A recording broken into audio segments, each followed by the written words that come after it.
শাহালি বাবার বাগদরবার মাজার শরীফে বাবা শাহলাল ফকিরের বাৎসরিক মোবারকে অনুষ্ঠিত হয়েছে।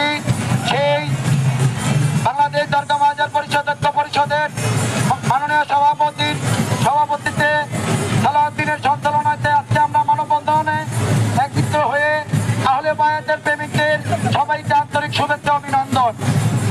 আগামী গত একটা বছর ধরে বাংলাদেশে যত মাজার টাজার ভেঙেছে, আমরা যতই মানববন্ধন করেছি তাদের কানে পৌঁছেছি, তারা খালি করছে বিচার করব বিচার করব, সেই দিকে না তাকিয়ে গত 5ই সেপ্টেম্বরে আমাদের সুন্নি আহলে বায়াতের এক গোলামে দাবিদারি করেন আমাদের নুরা পাগলা, সে গত 23 আগস্টে মারা গিয়েছেন। তার 5ই সেপ্টেম্বরে তার মাজার থেকে উঠিয়ে বাংলাদেশে শহীদ জনতা গোষ্ঠী গুজবের নামধারী কিছু লোকজন, আপনারা চোখে দেখেছেন, ভিডিওতে দেখেছেন কিভাবে রাজপথে কিভাবে আপনার মনে করেন তাকে কেরোসিন তেল দিয়ে জ্বালিয়ে পুড়াইয়া দিয়েছে।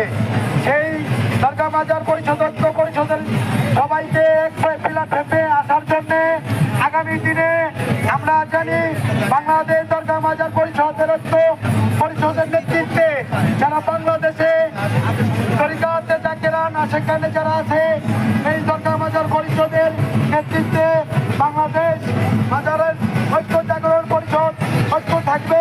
সবাই আমাদের সাথে থাকবেন, আন্দোলন সংগ্রামে আমরা ছিলাম, থাকবো, সেই আশা করে আমার বক্তব্য আজকের জন্য শেষ করছি।